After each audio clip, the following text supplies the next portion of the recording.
Hi மக்களே வணக்கம். Big Boss season 9 முடிஞ்சோடனே பார்த்தீங்கன்னா எல்லா கண்டஸ்டண்ட்டும் ஃபேன்ஸ் மீட் வைக்க ஆரம்பித்தாங்க. ஃபஸ்ட்டு பார்த்தீங்கன்னா நம்ம கமருதீன் வச்சார். ஆல்மோஸ்ட் தேர்ட் டைம் நேற்று வச்சுட்டாரு. இப்போ பார்த்தா கானா வினோத் 2 டேஸ்க்கு முன்னாடி வச்சிருந்தாரு. ஸோ நேற்றுக்கு பார்த்தீங்கன்னா நம்ம பார்வதி ஃபஸ்ட்டு ஃபேன் மீட் வச்சாங்க வியாசர்பாடியில். அங்கே வந்து பார்த்தீங்கன்னா அவங்க ஃபேன்ஸ் வந்து உண்மையாகவே பயங்கர அன்பு அவங்க அள்ளி கொடுத்தாங்கன்னு சொல்லணும். அது மட்டும் இல்லாமல் நிறைய பேர் மொமெண்டம், அந்த ஃபோட்டோ ஃப்ரேம் இந்த மாதிரிலாம் கொடுத்து அவங்கள ரொம்பவே திக்கு முக்காட வச்சுட்டாங்க. அது மட்டும் இல்லாமல் அவங்க அம்மாக்கிட்ட வந்து சில ரசிகர்கள் வந்து சீக்கிரம் பார்வதிக்கும் கமருதீன் கல்யாணம் பண்ண வைங்கன்ற மாதிரி சொன்னாங்க. அவங்க அம்மாவும் சிரிச்சுட்டு ஹாய் ஓகேன்ற மாதிரி தலையாட்டு போனாங்க.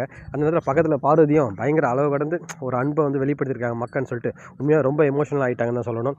ஸோ மக்கள் வந்து அவங்க மேலே இவ்வளோ அன்பு வச்சதுக்கு மறுபடியும் ஒரு ஃபேன்ஸ் மீட் வச்சு எல்லாரையும் பார்க்கணுன்றதுக்காக இன்றைக்கி வந்து பார்த்திங்கன்னா கேகே நகரில் வச்சுருக்காங்க. பிஎஸ்பிபி ஸ்கூல் இருக்கு இல்லைங்களா, ஸோ அங்கே ஈவினிங் 5 o'clock வச்சுருக்காங்க. ஸோ யாரெல்லாம் ஃப்ரீயாக இருக்கீங்களோ போய் பாருங்கள். அவங்க ரேலி செலிப்ரேஷன் வச்சுருக்காங்க. ஸோ ஊர்வலமாக வருவாங்க நினைக்கிறேன் அந்த இடத்துல. ஸோ கண்டிப்பாக எல்லோரும் வந்து பார்க்கலாம் கிட்டே இருந்து. ஸோ உங்களுக்கு எதாவது தாட்ஸ், உங்களுக்கு எதாவது கொஸ்டின்ஸ் இருந்தால் நீங்கள் கேட்குற வாய்ப்பு இருக்குது. பட் எத்தனை பேருக்கு வாய்ப்பு கிடைக்குன்னு தெரில மக்களே.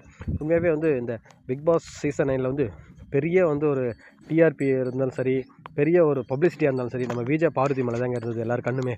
ஏன்னா பாசிட்டிவோ நெகட்டிவோ அவங்க தாங்க ஃபஸ்ட்டு ஃப்ரேமில் வந்தாங்க. உண்மையாகவே வந்து இந்த 90 நாளில் வந்து இவ்வளோ பெரிய ஒரு பூம் ஆகிட்டாங்கன்னு தான் சொல்லணும். ஏற்கனவே பார்வதி வந்து ரொம்ப போல்டான பொண்ணுன்னு தெரியும். இப்போ வந்து யாருக்கும் கவலைப்பட மாட்டாங்க. அவங்களுக்கு எது தோணுதோ கரெக்டான விஷயத்த செய்வாங்கன்னு தான் தோணுது மக்களுக்கு. உண்மையாக மக்கள் வந்து அவங்க ரியலாக இருந்ததால் அவங்களுக்கு வந்து இவ்வளோ பெரிய அன்பை வந்து கொடுக்குறாங்க. உண்மையாகவே இந்த அன்பு வந்து குறையாது, இருக்க அதிகமாக தான் போகுதுன்னு நினைக்கிறேன். ஸோ யாரெல்லாம் ஃப்ரீயாக இருக்கீங்களோ போய் பாருங்கள் மக்களே. மீண்டும் உங்களை அடுத்த வீடியோவில் சந்திக்கிறேன். நன்றி.